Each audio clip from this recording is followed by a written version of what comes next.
Thank you very much. We're at the Pietermaritzburg City Hall, where basically most of the wards in this city were affected by yesterday's storm, and also roofs were blown off. Even the city hall was not left because it also had some leaks yesterday. And next to me is the mayor of the Umsunduzi municipality, Ubaba Umzitebola, who will briefly tell us about the updates in relation of a counting that they've conducted in trying to survey and find that how many residents in this city were affected by yesterday's storm. Thank you very much, Mayor, for your time. Briefly about yesterday's storm, have you managed to count the houses affected, the cars, and also the roads that were blocked?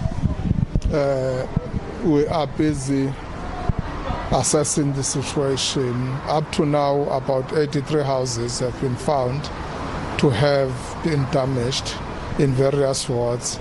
It's not conclusive. Our road infrastructure also was somehow affected, also with the trees that are all over the shore. So it means the report will be completed, of course, after visiting all our areas here and knowing very well what's happening. But also the city hall, the rooftop, was vandalized sometime last year. Since this is a heritage site, it was impossible for us to just replace that roof. Now that storm also affected the city hall somehow. We are doing the assessment as to how much will it cost us now to repair the damage here at the city hall. But yeah, we were highly affected. It's unfortunate it comes just a few days after another storm that was on the 15th of December that affected mainly the residents of the northern areas in the main, Northdale and Restop. We have been without electricity now for almost 8 days. Yes, of course, we are doing all we can to put the lights back on. We had to start by cleaning the board at the substation and all. We are busy energizing now, which means that very soon the people will be back on in that area. But may I also receive the news that most of the parts, like your Tamboville, they've got electricity problem after the storm. How long will it take for the municipality to reconnect them? It depends on the extent of the damage. So it will honestly be impossible for us to say how long, because like in Northdale, as it is now, that is a primary substation with 3 high power transformers that were damaged. On average, that takes almost 7 days just to fix before you can energize and then put it back. You can visit any other area that is an electricity supplier, they will tell you, unless if you procure new material altogether, which especially during COVID, just to procure one transformer will take you anything 6 months and beyond, especially with the COVID, because these are not locally produced. We have to purchase from far away. So what we do currently is to repair what we have, which is what then took long for us to be able to fix and then put the lights back on in Northdale. With now the recent storm, yesterday's storm, we are busy doing the assessment. Hopefully, not much damage has happened, especially because the areas of Tamboville, Corpsville, Swapo and surroundings were areas that were in the main affected by the previous storm.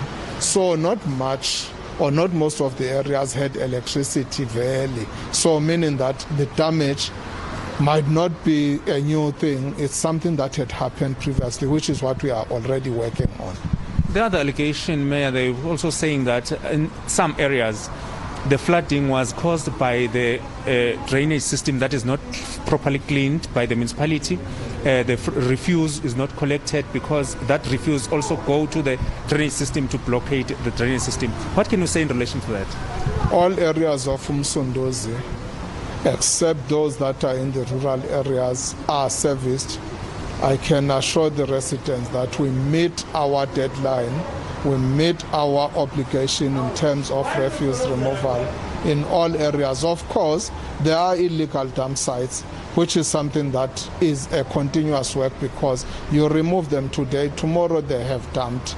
It's illegal, of course, and it's something that is beyond our control. It's not the municipality that dumps anywhere else. It's the residents, it's businesses that do that. So unless we all work together and start to appreciate the fact that, yes, you dump today, but tomorrow this might affect you negatively.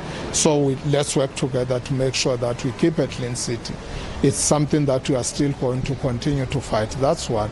But in terms of the stormwater drainage, I believe they are always serviced. But of course, with the storm, you cannot control what gets into the drainage system or not. So, yes, you may have it cleaned, but if the streets are not clean, then surely they will be blocked or something when heavy water comes in. And yes, we have realized that we are going to investigate exactly what kwenzekeni, because it is a fact that all our roads were flooded, and that means then something terrible has happened, because had it been the stormwater drainage, had it been clean and ready, I believe not most of what we have seen would have gone into our roads. Thank you very much, sir, for your time. That was the mayor of Umsunduzi, Baba Mzitebola, briefing us about the storm that basically wreaked havoc in the Umsunduzi municipality. He's also urging the residents of Umsunduzi to make sure that they take responsibility when it comes to cleaning those water storm drainage, because if they do the illegal dumping next to those drainage system, then they will block when there's a storm. Back to you in studio.